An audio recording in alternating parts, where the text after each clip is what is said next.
Welcome back to my channel. So നമ്മുടെ ഓണം 2021 ആണ് ഇന്ന് ഈ വീഡിയോയിലൂടെ കാണാൻ പോകുന്നത്. അപ്പം നിങ്ങൾക്ക് എല്ലാവർക്കും ആദ്യം തന്നെ ഒരു ഓണാശംസകൾ നേരുകയാണ്.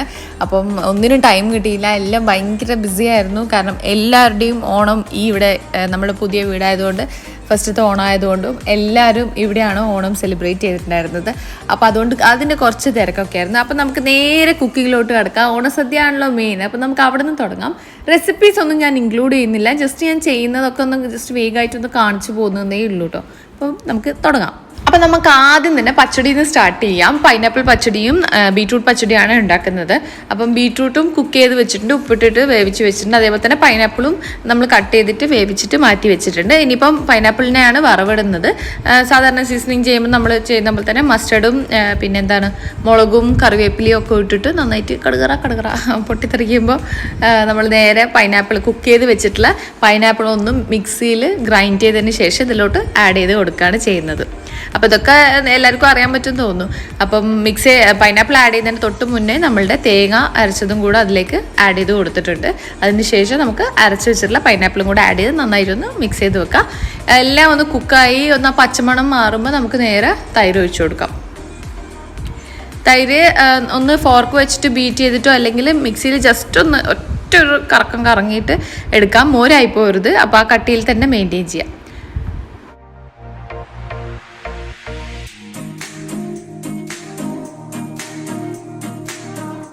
ഇതൊന്ന് ആറുമ്പം, അതായത് തണുക്കുമ്പം ഒന്നും കൂടി കട്ടിയാവും. അപ്പോൾ അതുകൊണ്ടാണ് ഞാൻ ഇച്ചിരി ലൂസിലോട്ട് വെച്ചിട്ടുള്ളത്. കുറച്ചതൊരു ലൂസ് പോലെ തന്നെ ഉണ്ടാവുക. അപ്പം നമ്മുടെ പൈനാപ്പിൾ പച്ചടി ഇവിടെ റെഡി ആയിട്ടുണ്ട്. ഇതൊക്കെ നമുക്ക് തലേദിവസം തന്നെ ഉണ്ടാക്കി വെക്കാം, അതുകൊണ്ട് അങ്ങനത്തെ ടെൻഷനൊന്നുമില്ല. ഞാൻ പ്രീവിയസ് ഡേ തന്നെ കുറച്ച് കാര്യങ്ങളൊക്കെ ചെയ്ത് വെച്ചിട്ടുണ്ടായിരുന്നു. അരപ്പും അങ്ങനത്തെ കാര്യങ്ങളൊക്കെ ചെയ്ത് വെച്ചിട്ടുണ്ടായിരുന്നു. ബാക്കി മിക്സിംഗ് ഒക്കെ രാവിലെ അങ്ങനെ ചെയ്തു. അങ്ങനെയാണ് ഞാൻ കംപ്ലീറ്റ് സംഭവം സെറ്റ് ചെയ്തിട്ടുണ്ടായിരുന്നത്. അപ്പോൾ അതിനുശേഷം സെയിം പ്രൊസീജിയർ തന്നെ നമ്മൾ ബീട്രൂട്ട് വേവിച്ച് വെച്ചിട്ടുണ്ടായിരുന്നു. ബീട്രൂട്ട് ഒന്ന് മിക്സിയിലൊന്ന് ജസ്റ്റ് ഒന്ന് ഗ്രൈൻഡ് ചെയ്താൽ മതി. ഒരുപാട് പേസ്റ്റ് രൂപത്തിലായി കഴിഞ്ഞാലും അതിനൊരു ടേസ്റ്റ് ഉണ്ടാവില്ല. ഒന്ന് ഗ്രൈൻഡ് ചെയ്തതിന് ശേഷം നമുക്ക് ഇതേപോലെ സീസണിങ് ചെയ്തിട്ട് അതിനകത്ത് ആഡ് ചെയ്ത് കൊടുക്കാം. അതിൻ്റെ മുന്നേ തേങ്ങയും പച്ചമുളകും ജീരകവും ഒക്കെ ഇട്ടിട്ട് ഒന്ന് അരപ്പ് റെഡിയാക്കിയതിന് ശേഷം അതിലേക്ക് ജസ്റ്റ് ഒന്ന് ഇട്ട് കൊടുക്കുന്നുണ്ട്. അങ്ങനെ ഇതാ നമ്മുടെ അടിപൊളി ബീട്രൂട്ട് പച്ചടി ഇവിടെ റെഡി ആയിരിക്കുകയാണ്. ആ കളറാണ് അതിൻ്റെ ഒരു ഭംഗി കൊടുക്കുന്നത്. അപ്പം ബീട്രൂട്ട് വാങ്ങിക്കുമ്പോൾ പ്രത്യേകം ശ്രദ്ധിക്കുക, അതിനൊരു ഡാർക്ക് കളറുള്ള ടൈപ്പ് ബീട്രൂട്ട് ആണോ എന്ന് ചെക്ക് ചെയ്തിട്ട് വാങ്ങിക്കുക. ചിലത് വാങ്ങിച്ചു കഴിഞ്ഞാൽ ഇത്ര കളർ കിട്ടാറില്ല, ഇതിന് നല്ല കളർ ഉണ്ടായിരുന്നു. അടുത്തതായിട്ട് നമ്മൾ ഉണ്ടാക്കാൻ പോകുന്നത് മാങ്ങാ ചമ്മന്തിയാണ്. അപ്പം എൻ്റെ അച്ഛൻ്റെ ഫേവറേറ്റ് ആണ് മാങ്ങാ ചമ്മന്തി വന്നിട്ട്. അപ്പോൾ അതുകൊണ്ടാണ് മാങ്ങാ ചമ്മന്തി ഞാൻ ഇതിൽ ഇൻക്ലൂഡ് ചെയ്തിട്ടുള്ളത്.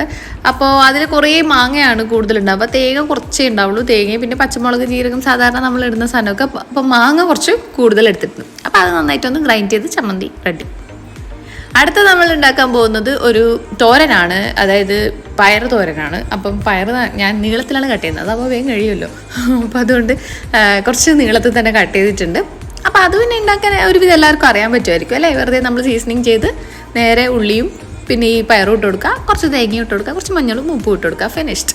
അപ്പോൾ ഇത്രയേ ഉള്ളൂ, വളരെ സിമ്പിളാണ്. അപ്പം അതും കൂടെ നമുക്ക് ചെയ്ത് കൊടുക്കാം.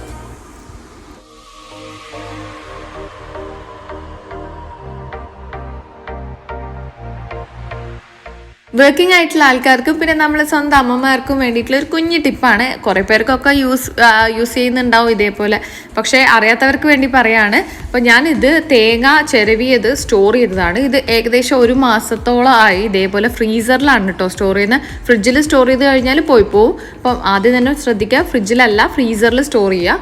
അപ്പം ഇതേപോലെ ഒരു കട്ടിയുള്ള പാത്രം തന്നെ എടുത്തിട്ട് തേങ്ങ ചിരവിയിട്ട് നമുക്ക് വീട്ടിലാരെങ്കിലും സഹായത്തിനൊക്കെ വരുന്നുണ്ടെങ്കിൽ അവർ കൊണ്ട് ചെയ്യിക്കുക, അല്ലെങ്കിൽ നിങ്ങൾ തന്നെ ചെയ്യുന്നുണ്ടെങ്കിൽ അങ്ങനെ ചെയ്യുക.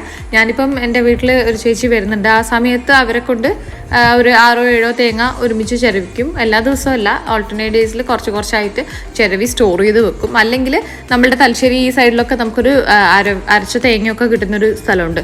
അപ്പോൾ അവരെടുത്ത് കൊടുത്തു കഴിഞ്ഞാൽ അവരുടെ ഗ്രൈൻഡറിൽ അവർ ചിരവിയിട്ട് തരും. അതിപ്പോൾ 10, 15, 20 അവർ ചിരവി തരും. എന്തെങ്കിലും ചെറിയൊരു പേയ്മെൻറ്റേ അവർ വാങ്ങിക്കുകയുള്ളൂ. അപ്പം അതിന് കണക്കായിട്ട് ചിരവിയിട്ട് നമുക്ക് ഫ്രീസറിൽ സ്റ്റോർ ചെയ്ത് വെക്കാവുന്നതാണ്. അപ്പം നല്ല യൂസ്ഫുള്ളാണ്, ഒന്നും ആവില്ല. പിന്നെ കട്ടിയുള്ള പാത്രം തന്നെ എടുക്കാം. ഞാനതുകൊണ്ടാണ് ഈ ഒരു ബോക്സ് എടുത്തിട്ടുള്ളത്. പിന്നെ തണുപ്പ് പോകാത്ത സമയത്ത് നമ്മൾ തിരക്കിലൊക്കെയാണ് ഇത് യൂസ് ചെയ്യുന്നതെങ്കിൽ കത്തി കൊണ്ട് പ്രിക്ക് ചെയ്യുമ്പോൾ ചിലപ്പോൾ ഓട്ട വരും. അപ്പോൾ അത് ഒഴിവാക്കാൻ വേണ്ടിയിട്ടാണ് ഞാൻ ഇത്രയും കട്ടിയുള്ള ബോക്സ് യൂസ് ചെയ്യുന്നത്. ഇന്നിപ്പോൾ ഓൾറെഡി കുക്കിംഗ് പ്ലാൻഡ് ആയിട്ട് വരെ കണ്ടില്ലേ, സൈഡിൽ മാത്രമേ നമുക്ക് തേങ്ങ എടുക്കാൻ പറ്റുന്നുള്ളൂ യൂസ് ചെയ്യാൻ വേണ്ടിയിട്ട്. അപ്പം കുറച്ചൊന്ന് കത്തി വെച്ച് ഡിഗ് ചെയ്യുമ്പം പെട്ടെന്ന് കിട്ടും കേട്ടോ. എന്നാലും ചിലവിന് അത്ര ബുദ്ധിമുട്ടില്ലാന്നാണ് എനിക്ക് തോന്നിയിട്ടുള്ളത്. അപ്പം ഇത് ആർക്കൊക്കെ യൂസ്ഫുൾ ആയിക്കോട്ടെ എന്ന് വിചാരിച്ചിട്ട് പറഞ്ഞതാണ് കേട്ടോ. അപ്പം ഏത് നിങ്ങൾക്ക് സ്റ്റീലിൻ്റെ കണ്ടെയ്നേഴ്സിലോ അല്ലെങ്കിൽ ഗ്ലാസിൻ്റെ കണ്ടെയ്നേഴ്സിലൊക്കെ സ്റ്റോർ ചെയ്യാം. പക്ഷേ ഫ്രീസറിലായതുകൊണ്ട് ഗ്ലാസ് വെക്കാൻ ഇച്ചിരി ബുദ്ധിമുട്ടുണ്ട്. പിന്നെ സ്റ്റീലിൻ്റെ ആകുമ്പം തണുപ്പ് പോകാൻ കുറച്ച് ബുദ്ധിമുട്ടായിരിക്കും. അപ്പോൾ അതുകൊണ്ടാണ് ഞാൻ പ്ലാസ്റ്റിക് യൂസ് ചെയ്യുന്നത്. നിങ്ങൾക്ക് നിങ്ങളുടെ ചോയ്സാണ് കേട്ടോ. അടുത്തതായിട്ട് നമുക്കൊരു നല്ല അടിപൊളി രസം ഉണ്ടാക്കാം. രസം എന്ന് പറഞ്ഞാൽ അത് ഭയങ്കര സിമ്പിളാണ്, എല്ലാവർക്കും ഉണ്ടാക്കാൻ അറിയാൻ പറ്റുമെന്ന് വിചാരിക്കുന്നു. അപ്പോൾ ആദ്യം തന്നെ നമ്മൾ സീസണിങ് ഒക്കെ ചെയ്തതിന് ശേഷം തക്കാളി ആഡ് ചെയ്ത് കൊടുത്തിട്ടുണ്ട്. തക്കാളി നന്നായിട്ട് മാഷായിട്ട് വരുമ്പോൾ അതിനകത്തേക്ക് മുളക് പൊടിയും കുറച്ച് മഞ്ഞൾപ്പൊടിയും കുറച്ച് കുരുമുളക് പൊടിയും കൂടെ ആഡ് ചെയ്ത് കൊടുക്കുക. എന്നിട്ട് കായം ഉണ്ടെങ്കിൽ കായം ഇട്ട് കൊടുക്കുക. എന്നിട്ട് അതിന് ശേഷം പുളിവെള്ളം ഒഴിച്ചു കൊടുക്കുക. വളരെ സിമ്പിളാണ്. അങ്ങനെ അതും കൂടെ എല്ലാം കൂടെ ഒന്ന് നന്നായിട്ട് മിക്സ് ചെയ്ത് തിളച്ച് വരുമ്പോൾ കുറച്ചും കൂടെ വെള്ളം ആവശ്യമുണ്ടെങ്കിൽ ആഡ് ചെയ്ത് കൊടുക്കാം. എത്രത്തോളം തിക്നെസ് വേണം, എത്രത്തോളം ലൂസായിരിക്കണം എന്ന് നിങ്ങൾക്ക് തീരുമാനിക്കാം കേട്ടോ. അതിലൊന്നും പ്രത്യേകിച്ച് കണക്കൊന്നുമില്ല. അതൊക്കെ നമ്മളുടെ ഒരു ഐഡിയയും നമ്മളുടെ ഒരു കാൽക്കുലേഷനൊക്കെ വെച്ച് അങ്ങ് ചെയ്താൽ മതി. അപ്പം അടിപൊളിയായിട്ട് രസം വന്നിട്ടുണ്ട്. ആൻഡ് ഇത് നമുക്ക് ഓഫ് ചെയ്ത് വെക്കാം. അങ്ങനെ നമ്മൾ രസം ഇവിടെ റെഡി ആയിരിക്കുകയാണ്. അടുത്ത നമ്മൾ ഉണ്ടാക്കാൻ പോകുന്ന ഓണസദ്യയിൽ ഒട്ടും തന്നെ ഒഴിച്ചുവിടാൻ പറ്റാത്ത ഒരു ഐറ്റമാണ്. അതെന്താണെന്ന് അറിയുമോ? പായസമാണ്. എൻ്റെ ഫേവറേറ്റ് ആയിട്ടുള്ള പരിപ്പ് പ്രഥമനാണ് നമ്മൾ ഉണ്ടാക്കാൻ പോകുന്നത്. അപ്പോൾ ഞാൻ ഇതുവരെ മുന്നേ ഉണ്ടാക്കിയിട്ടില്ല. ഒരു എന്താ പറയുക, ഒരു ഓണം ഷൂട്ട് ഇതേപോലെ വന്നപ്പം അതിന് വേണ്ടിയിട്ട് ഒരു ചാനലിലേക്ക് വേണ്ടി ഉണ്ടാക്കി എന്നല്ലാതെ ഞാൻ പേഴ്സണലി ഒരിക്കലും ഉണ്ടാക്കാത്ത ഒരു ഐറ്റമാണ്. ഞാനിപ്പോൾ ട്രൈ ചെയ്യാൻ പോവാണ്, ഫസ്റ്റ് ടൈമാണ്. അപ്പം നമുക്ക് നന്നായിട്ട് ആദ്യം തന്നെ പരിപ്പ് എടുക്കാം. ഞാനിപ്പം 500 ഗ്രാം പരിപ്പാണ് എടുത്തിട്ടുള്ളത്. അതെടുത്തിട്ട് നന്നായിട്ട് റോസ്റ്റ് ചെയ്യുക. ഒരു ഉരുളിയൊക്കെ വെച്ച് സെറ്റ് ചെയ്തിട്ടുണ്ട്. ഏതായാലും ആദ്യമായിട്ട് ഉണ്ടാക്കില്ല, അടിപൊളിയായിട്ട് ഉണ്ടാക്കാമെന്ന് തന്നെ വിചാരിച്ച് മനസ്സിൽ ഉറപ്പിച്ചിട്ടുണ്ടായിരുന്നു. അപ്പോൾ ഉരുളിയെടുത്ത് നന്നായിട്ട് വർക്കാണ്. അപ്പോഴത്തേക്ക് ഹസ്ബൻഡ് വന്നിട്ടുണ്ടായിരുന്നു. അപ്പോൾ പുള്ളിയാണ് ഈ ഇളക്കിക്കൊണ്ടിരിക്കുന്നത്. ഞാൻ വേറെ പല പരിപാടികളിൽ ആയിട്ട് പോയിട്ടുണ്ടായിരുന്നു. അപ്പോൾ നമുക്ക് നന്നായിട്ട് റോസ്റ്റായി. അതിൻ്റെ ചൂടുണ്ട്. ചെറുതായിട്ടൊന്ന് ചെറിയ മണികളൊക്കെ ഒന്ന് ചെറുതായിട്ടൊന്ന് കരിഞ്ഞിട്ടുണ്ട്. പക്ഷേ അത് കുഴപ്പമൊന്നുമില്ല കേട്ടോ. അതിനുശേഷം നമുക്ക് അതെല്ലാം ഒന്ന് നന്നായിട്ട് വാഷ് ചെയ്തതിന് ശേഷം നമുക്ക് കുക്കറിലോട്ടിടാം. ഈ വേവിക്കണ്ടേ, അല്ലാതെ ഗ്യാസിലിട്ട് വേവിക്കുകയാണെങ്കിൽ കുറേ ടൈം എടുക്കും. കുക്കറിലാകുമ്പോൾ ഒരു 3-4 വിസിലൊക്കെ വന്നാൽ മതിയാവും. അപ്പോൾ അതുകൊണ്ട് എല്ലാം നന്നായിട്ട് കഴുകിയതിന് ശേഷം നമുക്ക് കുക്കറിലിട്ടിട്ട് കുറച്ച് വെള്ളം കൂടെ ഒഴിച്ചിട്ടൊന്ന് വേവിക്കാൻ വെക്കാം കേട്ടോ. അങ്ങനെ ഒരു 3-4 വിസിൽ വന്നപ്പോഴത്തേക്കും നമ്മളുടെ പരിപ്പ് അടിപൊളിയായിട്ട് വെന്ത് കിട്ടിയിട്ടുണ്ട്. നമുക്ക് ഉരുളിയിലോട്ട് ഷിഫ്റ്റ് ചെയ്തതിന് ശേഷം നന്നായിട്ടൊന്ന് ഇളക്കി കൊടുക്കുക. അതിൽ എക്സ്ട്രാ വന്നിട്ടുള്ള വെള്ളമൊക്കെ ഒന്ന് ഡ്രൈ ആയിക്കോട്ടെ. അതിനുശേഷം നമ്മളുടെ വെല്ലം ഉരുക്കി വെച്ചിട്ടുള്ള വെല്ലം നമുക്ക് അതിൽ ആഡ് ചെയ്ത് കൊടുക്കാം. ഞാൻ 500 പരിപ്പിന് 1 കിലോ വെല്ലമാണ് എടുത്തിട്ടുണ്ടായിരുന്നത്. അത് നമുക്ക് ആഡ് ചെയ്ത് നന്നായിട്ട് ഇളക്കി ഒന്ന് കുറുകി വരുന്നത് വരെ ഒന്ന് ഇളക്കി കൊടുക്കാം. ഞാൻ അത്യാവശ്യം നല്ല വെള്ളം ആഡ് ചെയ്തിട്ടാണ് വെല്ലം ഉരുക്കിയിട്ടുള്ളത്. എന്തുകൊണ്ടാണെന്ന് വെച്ചാൽ തേങ്ങാപ്പാൽ വളരെ കുറച്ച് ആഡ് ചെയ്താൽ മതിയാവും അങ്ങനെയാണെങ്കിൽ, ഈ വെള്ളത്തിൻ്റെ അളവ് കറക്റ്റ് ആണെങ്കിൽ. അപ്പം നന്നായിട്ട് ഇളക്കി കൊടുക്കാം. നന്നായിട്ട് കുറുകി വരുന്നുണ്ട്.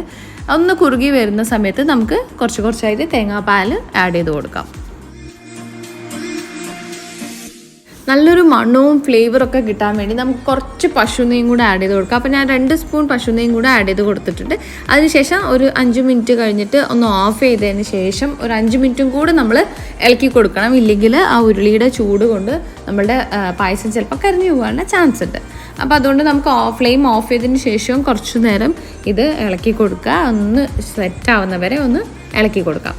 അതിനുശേഷം നമുക്ക് നമ്മളുടെ ഇതിന് പായസത്തിന് വേണ്ടുന്ന കാഷ്യൂനട്ടും മുന്തിരിയും കോക്കനട്ട് തേങ്ങ കൊത്തില്ലേ, അതൊക്കെ എടുത്തിട്ട് നമുക്കൊന്ന് നന്നായിട്ട് റോസ്റ്റ് ചെയ്തിട്ട് ഇതിലോട്ട് ആഡ് ചെയ്ത് കൊടുക്കാം.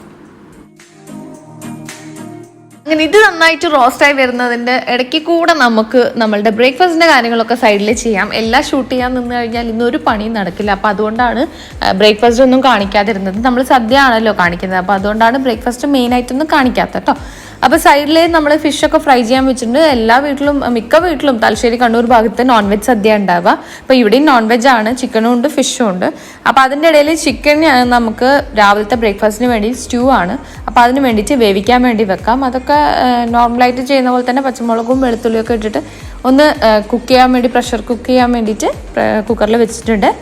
അത് കഴിഞ്ഞ് നമുക്ക് നമ്മളുടെ ചോറുണ്ട് ഒരു കുക്കറിൽ ആയിക്കൊണ്ടിരിക്കുകയാണ്. അപ്പം അത് എന്തുകൊണ്ടാ വെച്ചാൽ എനിക്ക് ഒരുപാട് ചോറ് ഒരുമിച്ചിട്ട് സ്ട്രെയിൻ ചെയ്യാൻ അറിയില്ല. അപ്പോൾ അതുകൊണ്ട് കുറച്ചായിട്ട് കുക്കറിലാക്കിയതിന് ശേഷം 2-3 സെറ്റായിട്ടാണ് ഞാൻ ചോറ് വെക്കുന്നത്. അപ്പം നമ്മളുടെ ചിക്കൻ ഇവിടെ നന്നായിട്ട് വെന്ത് കിട്ടിയിട്ടുണ്ട്. ഇനി നമുക്ക് ചിക്കൻ്റെ ബാക്കി പരിപാടികളൊക്കെ ചെയ്യാം.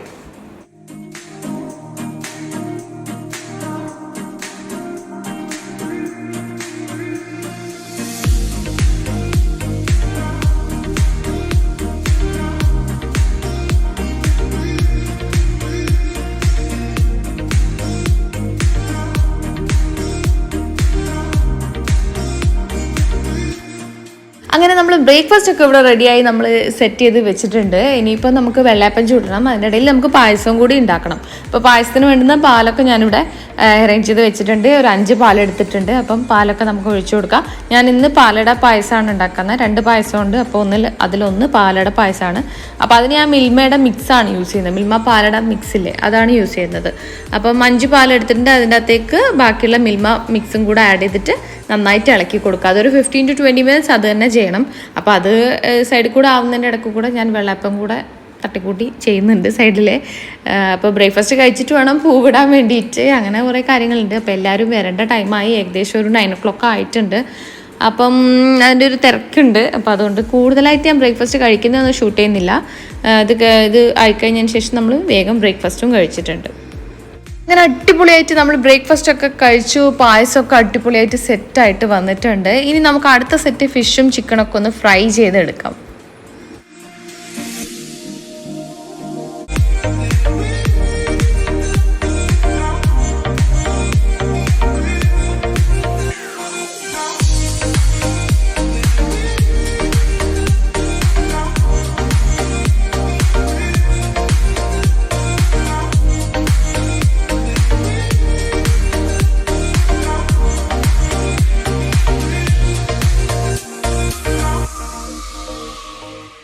അങ്ങനെ നമ്മൾ ഫാമിലിയിലത്തെ എല്ലാവരും എത്തിയിട്ടുണ്ട്. ഒരുവിധം എല്ലാവരും എത്തിയിട്ടുണ്ട്. ഇനി ശ്രീയുടെ അമ്മയും അച്ഛനൊന്നും എത്തിയിട്ടില്ല. അവർ കുറച്ച് ലേറ്റ് ആയിട്ടുണ്ടായിരുന്നു. ഇത് എൻ്റെ അമ്മ, പിന്നെ 2 സിസ്റ്റേഴ്സ്, ഒരു സിസ്റ്ററിൻ്റെ ഹസ്ബൻഡാണ് അവിടെ ഇരിക്കുന്നത്. ആൾ മനോരമയിലാണ് വർക്ക് ചെയ്യുന്നത്. പിന്നെ മറ്റേ കസിനെ നിങ്ങൾ മിക്ക വീഡിയോയിലും കണ്ടിട്ടുണ്ടാവും. അപ്പോൾ അതൊക്കെയാണ് അവർ. പിന്നെ അച്ഛൻ, പിന്നെ എൻ്റെ ബ്രദർ ഇൻ ലോയുടെ അച്ഛനാണത്. പിന്നെ അത് ഒന്ന് വല്യമ്മയാണ് യാപ്പൂടെ അടുത്തിരിക്കുന്നത്. അപ്പോൾ യാപ്പൂടെ ഫേവറേറ്റ് ആയിട്ടുള്ള ഒരാളാണ്. ഈ വന്നതിൻ്റെ ഏറ്റവും ഫേവറേറ്റാണ് യാപ്പൂന് വല്യമ്മ. അപ്പോൾ അങ്ങനെയൊക്കെയാണ് എല്ലാവരും ഇരുന്ന് സംസാരിക്കുകയൊക്കെ ചെയ്ത് പിന്നെ ഫുഡ് കഴിക്കാനൊക്കെ പോയി. ഇതൊക്കെയാണ് നമ്മളുടെ ഓണം പരിപാടികളൊക്കെ ഇവിടെ നടന്നുകൊണ്ടിരിക്കുകയാണ്. ഫുഡൊക്കെ സെർവ് ചെയ്യേണ്ട ഒരു ഭയങ്കര തിരക്കിലായിരുന്നു. പിള്ളേരൊക്കെ ഇവിടെ നല്ല രീതിയിൽ ഓണക്കോടിയൊക്കെ ഇട്ട് അടിപൊളിയായിട്ടിരിക്കുകയാണ്. ടി വിയുടെ മുന്നിൽ തന്നെയാണ്. ടി വിയിൽ എന്തോ കാർട്ടൂൺ എന്തോ പ്ലേ ആവുന്നുണ്ടായിരുന്നു. അപ്പോൾ അതുകൊണ്ട് എല്ലാം ടി വിയുടെ മുന്നിൽ തന്നെ ഇരുന്ന് അതൊക്കെ ഒന്ന് കാണുമായിരുന്നു. അപ്പോൾ ഇത് അമ്മ ഉണ്ടാക്കിയിട്ടുള്ളൊരു ബ്രൗണിയാണ്. നല്ല കിടിലം ബ്രൗണി ആയിരുന്നു. അമ്മയ്ക്ക് എല്ലാവരും ഫാമിലി ഗെറ്റ് ടുഗദറൊക്കെ വരുമ്പം എന്തെങ്കിലും ഇതേപോലെ സ്പെഷ്യലായിട്ട് ഉണ്ടാക്കുന്നത് എപ്പോഴും ഒരു പതിവാണ്. ലാസ്റ്റ് ടൈം പിസയായിരുന്നു, ഇപ്രാവശ്യം ബ്രൗണിയാണ് ഉണ്ടാക്കിയിട്ടുള്ളത്. കിടിലം ബ്രൗണി ആയിരുന്നു, ഒന്നും പറയാനില്ല. അടിപൊളി ബ്രൗണി ആയിരുന്നു. അങ്ങനെ ശ്രീൻ്റെ അച്ഛനും അമ്മയും എത്തിയിട്ടുണ്ട്. അതൊക്കെയാണ് ഇൻലോസ് ആണത്. അച്ഛൻ ഇതാണ്, അമ്മ ഈ സൈഡിലുണ്ട്. പിന്നെ അവിടെ ഇരിക്കുന്നത് നമ്മളെ വീട്ടിലെ വണ്ടി എടുക്കുന്ന ചേട്ടനാണ്, രാഹുലേട്ടനാണ്. അപ്പം ഇതാണ് നമ്മളുടെ പൂക്കളം. കുഞ്ഞു പൂക്കളാണ്, 3 കളറേ ഉള്ളൂ. ഇത്ര കളേഴ്സേ നമുക്ക് കിട്ടിയിട്ടുണ്ടായിരുന്നുള്ളൂ. പിന്നെ ഉള്ളിലത്തെ കിച്ചൺ വർക്കിൻ്റെ ഒരു തിരക്കിലായതുകൊണ്ട്, നമുക്ക് കുക്കിങ്ങിൻ്റെ ഒക്കെ ഒരു തിരക്കിലായതുകൊണ്ട് പൂക്കളത്തിൽ അത്ര അങ്ങോട്ട് ശ്രദ്ധിക്കാൻ പറ്റിയിട്ടില്ല. എന്നാലും ഉള്ളത് കൊണ്ട് ഓണം പോലെ എന്നാണല്ലോ പറയുക. അപ്പോൾ അതേപോലെ ഒരു കുഞ്ഞു പൂക്കളം ഇട്ടിട്ടുണ്ട്. യാപ്പൂ ആണ് തുമ്പപ്പൂ ഒക്കെ പറിച്ചിട്ടുണ്ടായിരുന്നത്. തുമ്പപ്പൂ ഒക്കെ ഇവിടെ ഉണ്ടായതാണ്. അപ്പോൾ അതൊക്കെ സെൻറ്ററിലോട്ട് വെച്ചിട്ടുണ്ട്. മോളന്നെയാണ് അതെല്ലാം ചെയ്തിട്ടുണ്ടായിരുന്നത്. അടുത്തതായിട്ട് ഓണം സ്പെഷ്യൽ കേക്ക് കട്ടിങ് ആയിരുന്നു. കുട്ടികളെല്ലാവർക്കും കേക്ക് കട്ട് ചെയ്യണം എന്നുള്ളൊരു അടിപിടിയിലായിരുന്നു. അങ്ങനെ എല്ലാവരും കൂടെ അതങ്ങ് കട്ട് ചെയ്തു. ഒരു ഓണം വിഷസൊക്കെ ആയിട്ടുള്ള അമ്മ ഉണ്ടാക്കി കൊണ്ടുവന്നതാണ്. നല്ല ടേസ്റ്റുള്ള കേക്കായിരുന്നു. നല്ല അടിപൊളി ബ്രൗണി ആയിരുന്നു. പേസ്ട്രി ആയിരുന്നില്ല, ബ്രൗണി ആയിരുന്നു. നല്ല ഫ്ലേവർഫുൾ ആയിരുന്നു ആൻഡ് യമ്മി ആയിരുന്നു.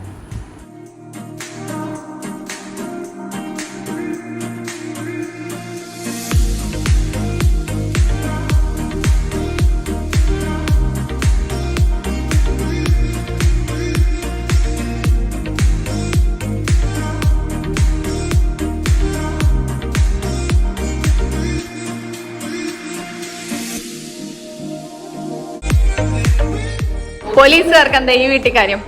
പറ, എന്താ ഇന്ന് ആരാ പറഞ്ഞു ഇങ്ങനെ സെലിബ്രേറ്റ് ചെയ്യാന്ന്? നോക്കട്ടെ. അങ്ങനെ നിൽക്കുമ്പോഴാണ് നമ്മളുടെ ശ്രീശാന്തിൻ്റെ ഒരു കസിനാണ് വന്നിട്ടുള്ളത്. അപ്പം ആളിന്ന് വൈകുന്നേരം സൗദിയിലേക്ക് തിരിച്ചു പോവാണ്. അപ്പോൾ സൗദിയിലേക്ക് ഡയറക്റ്റ് ഫ്ലൈറ്റ് ഇല്ല. അവൾ വേറെ എവിടേക്കോ സ്റ്റോർ ചെയ്തതിന് ശേഷമാണ് സൗദിയിലേക്ക് എത്താൻ പോകുന്നത്. ഹസ്ബൻഡ് അവിടെ ഒറ്റയ്ക്കാണ്. അപ്പോൾ അങ്ങനെ പല കാരണങ്ങളിലും അവൾ തിരിച്ചു പോവാണ്. അപ്പോൾ വലിയമ്മനെ കാണാൻ വേണ്ടി വന്നതാണ്. അപ്പോൾ അവളുടെ അടുത്ത് നിന്ന് കുറച്ച് സംസാരിക്കുകയൊക്കെ ചെയ്ത് അങ്ങനെയൊക്കെ കാര്യങ്ങളൊക്കെ ഓണവിശേഷങ്ങളൊക്കെ പങ്കുവെക്കുകയായിരുന്നു. എങ്ങനെയുണ്ട് അച്ഛാ ഓണം? അടിപൊളി. എങ്ങനെയുണ്ട്? സൂപ്പർ. അങ്ങനെ ഇതൊക്കെയാണ് നമ്മൾ ഓണസദ്യയുടെ ഐറ്റംസ് ഒക്കെ വന്നിട്ട് പായസം, കൂട്ടുകറി, അവിയൽ, പിന്നെ കൂട്ടുകറിയും അവിയലും പച്ചടിയും പിന്നെ ബീട്രൂട്ടിൻ്റെ അച്ചാറും അമ്മയാണ് ഉണ്ടാക്കിയത്. അതായത് ശ്രീശാന്തിൻ്റെ അമ്മയാണ് ഉണ്ടാക്കിയിട്ടുണ്ടായിരുന്നത്. ബാക്കി മീൻകറി ആൻഡ് സാമ്പാർ അമ്മയാണ് ഉണ്ടാക്കിയത്, എൻ്റെ അമ്മയാണ് ഉണ്ടാക്കിയത്. പിന്നെ പായസങ്ങളും ചോറും ഫിഷും ചിക്കനും പിന്നെ പച്ചടി, പൈനാപ്പിൾ പച്ചടിയും ബീട്രൂട്ട് പച്ചടിയും ഒക്കെ ഞാനാണ് ഉണ്ടാക്കിയത്. പിന്നെ ചിപ്സും അതൊക്കെ പുറത്തുനിന്ന് വാങ്ങിച്ചത്. കൂട്ടുകാരെയൊക്കെ അമ്മ ഉണ്ടാക്കി. മാങ്ങ ഇതെല്ലാം നിങ്ങൾ കണ്ടല്ലോ വീഡിയോയിൽ, ഒക്കെ ഞാൻ തന്നെയാണ് ചെയ്തിട്ടുള്ളത്. അപ്പോൾ അങ്ങനെ നമ്മൾ സ്പ്ലിറ്റ് ചെയ്തിട്ടാണ് ചെയ്തത്. കാരണം എനിക്കും അത്രേ ടൈം ഉള്ളൂ കുക്ക് ചെയ്യാൻ വേണ്ടിയിട്ട്. ഇവർ എല്ലാവർക്കും കൂടി ബേർഡൻ ആവണ്ടെന്ന് വെച്ചാൽ നമ്മൾ സ്പ്ലിറ്റ് ചെയ്തിട്ടാണ് സദ്യ പ്രിപ്പയർ ചെയ്തിട്ടുണ്ടായിരുന്നത്. പൈനാപ്പിൾ പച്ചടിയൊക്കെ ഞാൻ തന്നെയാണ് ഉണ്ടാക്കിയത്, കണ്ടിട്ടില്ലേ നിങ്ങൾ വീഡിയോയിലും. പിന്നെ ഈ മുളകും നിങ്ങൾ കണ്ടിട്ടില്ലേ വീഡിയോയിലും. അപ്പോൾ ഇതൊക്കെയാണ്. സാമ്പാറിന് സ്പെഷ്യലൈസ് ചെയ്തിട്ടുള്ളത് അമ്മയാണ്. അമ്മേനെ കടത്തി വെട്ടാൻ ഇവിടെ ആർക്കും ഇതുവരെ സാധിച്ചിട്ടില്ല. അതുകൊണ്ട് അമ്മയ്ക്ക് എന്നെ ആ പദവി വിട്ടുകൊടുത്തിട്ടുണ്ട്. അപ്പോൾ ഇതൊക്കെയാണ് നമ്മളുടെ ഓണത്തിൻ്റെ സദ്യ വട്ടങ്ങൾ. ഒരു 27 ഐറ്റത്തിൻ്റെ അടുത്തുണ്ട്. 25ൻ്റെ കൂടുതലുണ്ട്, 27ആണെന്ന് എൻ്റെ ഓർമ്മ. അപ്പം ഇതൊക്കെയാണ് നമ്മളുടെ സദ്യ ഐറ്റംസ്. എല്ലാം അടിപൊളിയായിരുന്നു, എല്ലാം നല്ല ടേസ്റ്റ് ഉണ്ടായിരുന്നു. കഴിച്ച് എല്ലാവരുടെയും വയറൊക്കെ നല്ല രീതിയിൽ തന്നെ നിറഞ്ഞ അടിപൊളിയായിരുന്നു.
പായസം എങ്ങനെയുണ്ട്?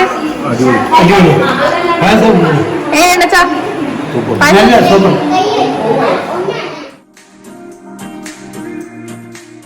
അങ്ങനെ ഞാൻ പോയി ഡ്രസ്സൊക്കെ ചേഞ്ച് ചെയ്ത് വന്നിട്ടുണ്ട്. കാരണം സാരിയൊക്കെ ഇട്ട് ഭക്ഷണമൊക്കെ കഴിച്ച് പിന്നെ ഇതൊക്കെ എടുത്ത് വെക്കുക എന്നൊക്കെ പറയുന്നത് കുറച്ച് ചടങ്ങുള്ള പരിപാടിയാണ്. സാരി ഇട്ടിട്ടുള്ള ആൾക്കാർക്ക് അറിയാം അല്ലേ. അപ്പോൾ അതുകൊണ്ട് ഞാൻ പെട്ടെന്ന് പോയി ഡ്രസ്സൊക്കെ ചേഞ്ച് ചെയ്ത് വന്നിട്ടാണ് ഫുഡ് കഴിക്കാൻ വേണ്ടി ഇരുന്നത്. ലാസ്റ്റായിട്ട് ഞങ്ങളാണ് ഇരുന്നിട്ടുണ്ടായിരുന്നത്. ഫുഡൊക്കെ കഴിച്ച് കഴിഞ്ഞ് എല്ലാം അടിപൊളിയായി. അതിനുശേഷം ഫോട്ടോ ഒക്കെ ഫസ്റ്റിലെടുത്തതാണ്. അപ്പം ശ്രീയുടെ അമ്മയും അച്ഛനും എത്തിയിട്ടുണ്ടായിരുന്നില്ല. പിന്നെ ആ ഒരു തിരക്കിൻ്റെ ഇടയിൽ അത് വിട്ടുപോയിട്ടുണ്ടായി ഫോട്ടോ എടുക്കാൻ വേണ്ടിയിട്ട്. അപ്പോൾ അതുകൊണ്ട് അവർ മിസ്സിങ് ആണ് ഫോട്ടോസിൽ. ബാക്കി എല്ലാവരും ഇതിൽ തന്നെ ഉണ്ട്. അപ്പോൾ ഇത്രയേ ഉള്ളൂ ഇന്നത്തെ നമ്മളുടെ ഓണം വിശേഷങ്ങൾ. നിങ്ങൾക്ക് എല്ലാവർക്കും ഇഷ്ടപ്പെട്ടെന്ന് വിചാരിക്കുന്നു. ഇഷ്ടപ്പെട്ടത് എന്തായാലും ലൈക്ക് ചെയ്യാൻ മറന്നുണ്ടാവും. പിന്നെ നിങ്ങളുടെ കമൻറ്റ്സ് വളരെ ഇമ്പോർട്ടൻ്റ് ആണ്. അപ്പോൾ കമൻറ്റ് ചെയ്യുക ആൻഡ് ഫ്രണ്ട്സിനൊക്കെ ഷെയർ ചെയ്ത് കൊടുക്കാൻ. സബ്സ്ക്രൈബ് ചെയ്യാതെ ആരെങ്കിലും വീഡിയോ കണ്ടെങ്കിൽ please do subscribe and thank you so much for watching. By.